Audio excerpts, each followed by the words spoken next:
Welcome back to another video, and today we're doing something exciting. So today I will be reviewing the Ensler Rain Harvest Moon palette, and this will also be sort of my first review of the brand as a whole. So, a new indie brand for me review today, which is always exciting, and especially considering that this is a brand that I think has been hyped quite a lot, especially at the sort of last half of 2023 and now coming to 2024. So today we are going to be reviewing this one. So this is the Ensler Rain Harvest Moon palette, and this is sort of their palette that came out last fall. This isn't their sort of newest palette. Their currently newest palette, I believe, is the Cold Moon palette, which is available, or at least I think you might be able to pre-order it from their website. And that is a palette yet that I am waiting to become available at Monolith Shop. So first things first, I got this from Monolith Shop, which is an European retailer for this quite a lot of popular indie brands, especially that we would usually have to order and wait long shipping times from outside of the Europe. And this became available on their sort of end of January. They had sort of really odd timing for their sort of last launch of last year. It literally happened on the last day of December. So on the 31st of December, I think it was the launch 12 that happened, and then this was finally available. And no, sorry, actually, no, I'm lying. So this was already actually on their launch previous to that one, and this has been sort of waiting because it did take some time for this to arrive to me. And so this was essentially got stuck in with the other sort of holiday preparations and everything. So I already knew that this was something that I'm gonna have time to review this year and not last year. But anyway, the price of this was $89.90, plus I had to pay for shipping because I didn't have anything. So Monolith offers free shipping to most of the countries within the European Union if you buy over 100 euros. However, even though the price of this was very high for a makeup item in general, and even if you would compare it to some higher end brands, there are a lot of higher end brands you will be able to get cheaper than this one. So that's the first thing to consider. So this is the most, I think, expensive indie brand palette, because most of Pat McGrath is technically something that I think is considered still an indie brand, even though I'm not actually sure that is the brand actually these days owned by sort of a conglomerate or a bigger amount of shareholders or something. But I have bought most of my Mothership palettes at a discount, and so thus this is at a full price one of the most expensive things I have ever spent my money on, so the expectations were quite high. Something else you should know, and now I have to look at my notes. So this has 21 shades, and 7 of the shades are multi-chrome shades. This is probably the point where I actually should open the palette and show how it looks like. So obviously, because this was their fall release, this is looking, the color story from get-go is very fall-esque. So 21 shades, from which I believe 7 are multi-chromes. Then we have 8 are, sorry, okay, now I'm lying. So 7 mattes, yeah, let's start again. So 7 mattes here at the bottom row. We will be that's gonna be one of the first things we will be discussing in this video. And then from the rest of the things, there are, so 8 multi-chromes, 3 of them are sort of holochrome shades, so the shades that aside from having a shift, they have this sort of a very, this kind of a sparkle that makes the shimmers have even more sort of an extra effect to them when you get them to the eyes. And then the other shimmers, I think, are 6 of them are duochromes. So from the get-go, the price is high because essentially this is a palette full of special shades aside from the lower bottom row that has the 7 mattes in them. Yeah. And I think first I will be now showing that you will see a clip of the swatches, hand swatches that I made, and then we will actually go to the review part, and I will actually start first with the talking about the matte quality and how I like the mattes about this palette.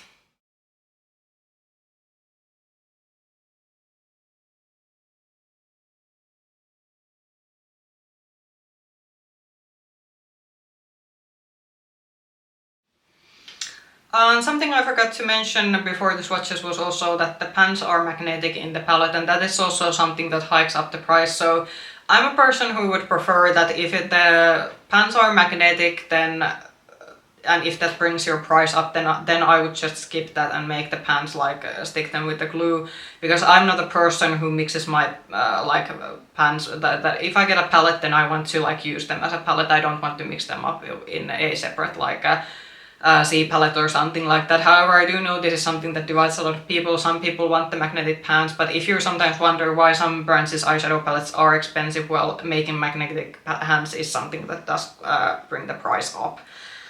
But yeah, let's first start the review from the matte shades.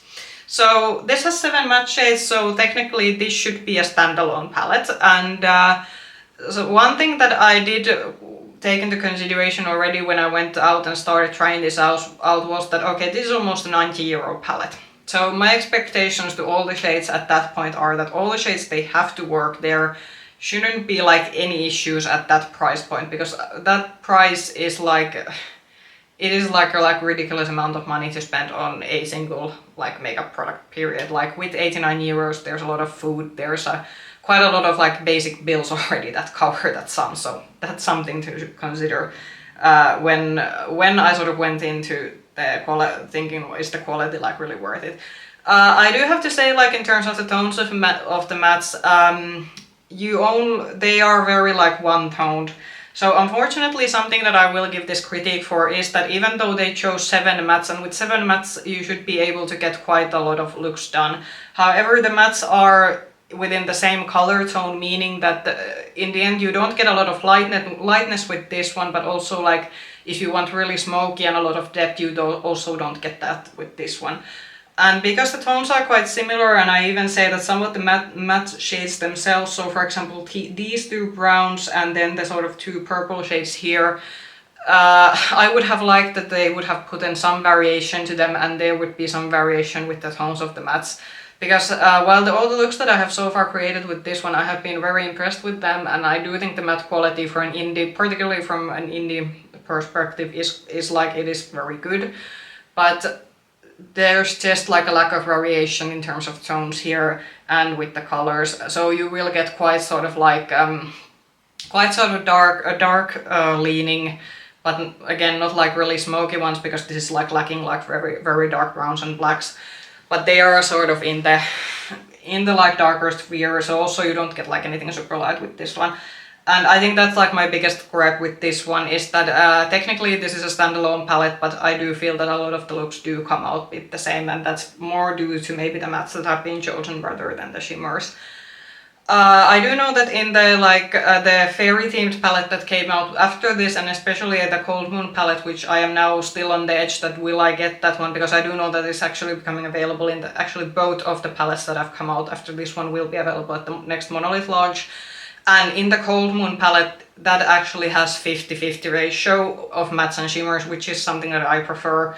So I am still bit in the process of thinking that do I want to, because the price of that is a bit lower because there's less of special shades, because there is like the 50-50 ratio in terms of shimmers and mattes, but it is still going to be, I saw it's already listed in the website, it's going to be €83, it's still going to be an expensive palette, so I'm still gonna have to watch a couple of reviews and see that if the tones of variation in the mattes is better in the Cold Moon palette, that would make it actually more worth it to me. So I'd say the downside of this one though, even though the matte quality is quite good because of the lack of variation of the tones, the mattes are perhaps like my biggest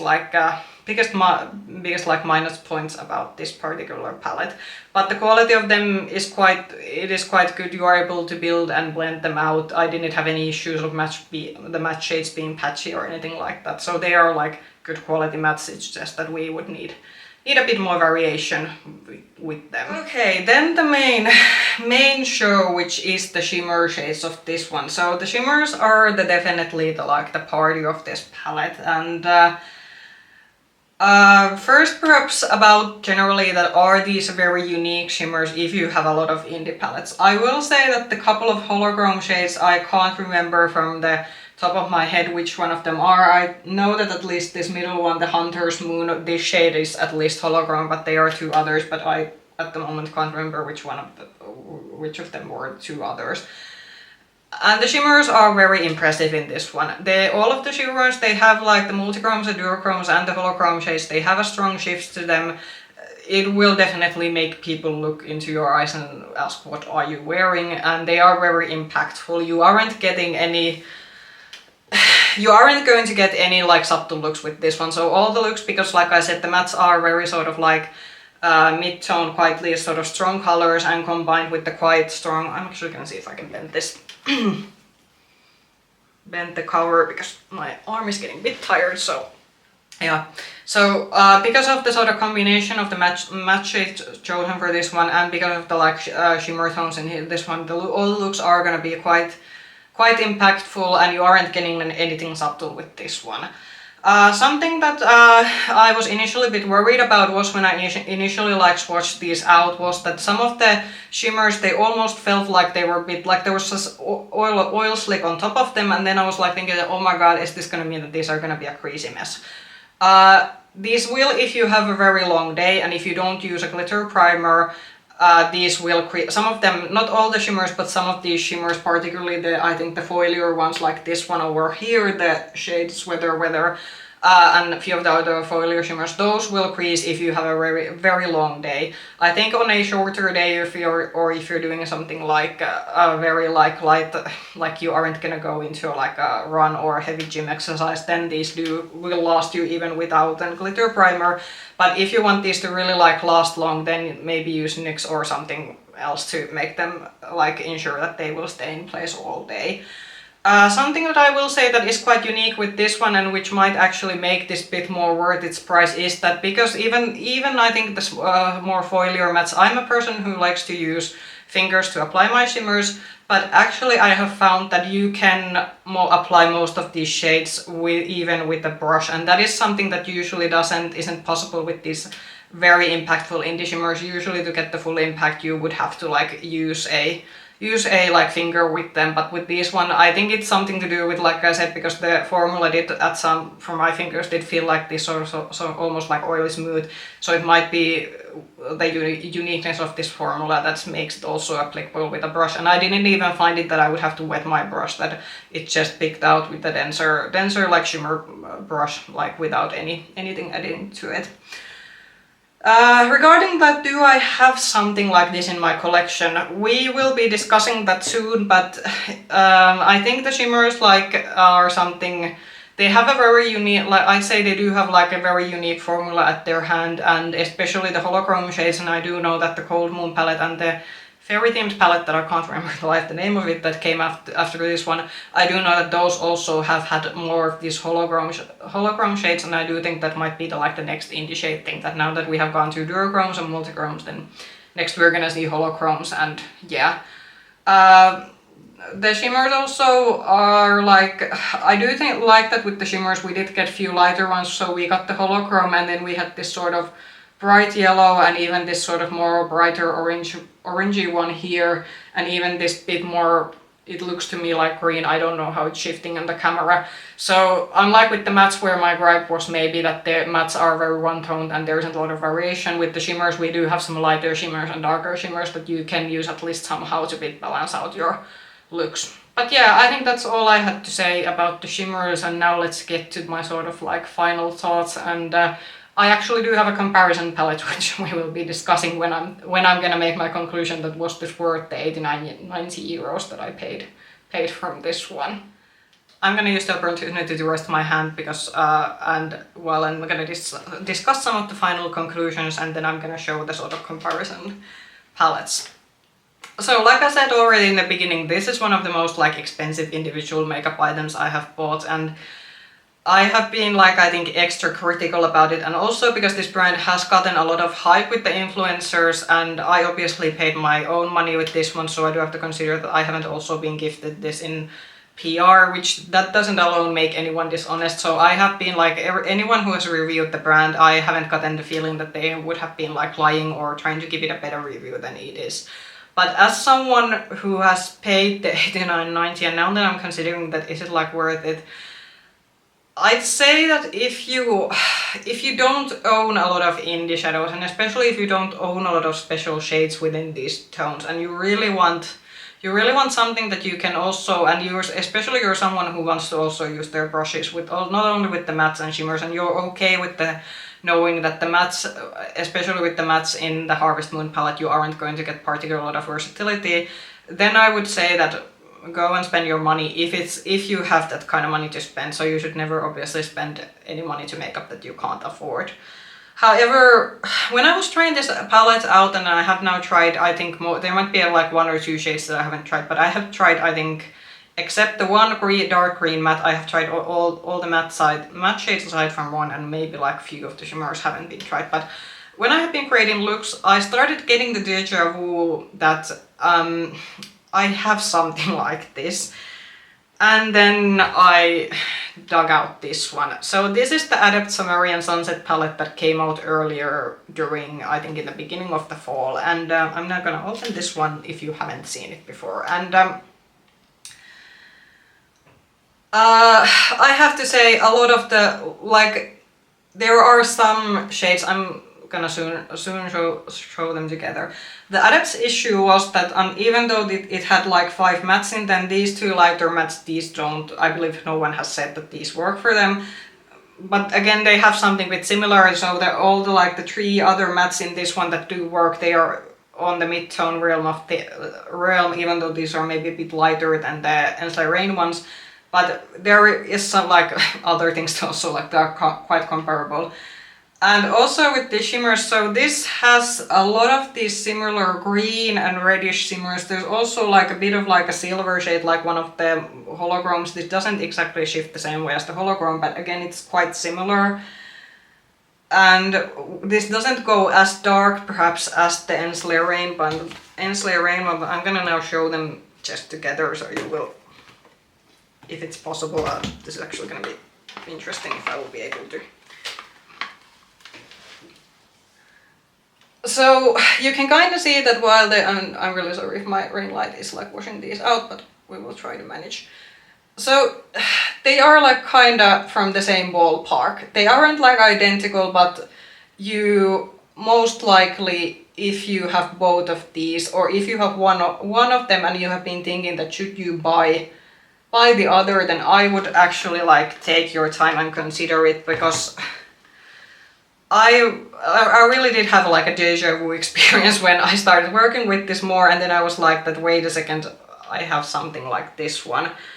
The only thing I think the Adept palette is missing now that I'm like looking at them from, so the Adept palette, like the Sumerian Sunset, like this one, this doesn't have like the as many deep purple shade as the Ensleigh Rain palette has. So it is missing essentially like these sort of, especially in terms of the mattes. However, I would actually even say that even the like more purplish shades here, there is a comparable shimmer to them. So in the Adept one, the 2 darker, so the Obsidian Order and Praxis shades here, these actually do in some lights even have the bit sort of dark purplish pink shift to them, which again is then actually quite comparable to some of the like purple shifting darker shimmers in this one. So I'd say actually for me, like, this might have been like a bad first palette to start from the brand, because I am getting like very much of the vibes of the Sumerian Sunset one. And when you consider that this Adept one, this is cheaper than the Ensleigh Rain palette, I think I paid 75 or 78 or something the price it was retailed in the Monolith shop size, and I do believe the price is quite similar if you buy this directly in the States in the like Adept's own website. So the Sumerian Sunset is like a bit cheaper, but like I said, there is a lot of like similar tones. They are not like twin sisters or anything, but they are definitely like cousins in terms of the color stories.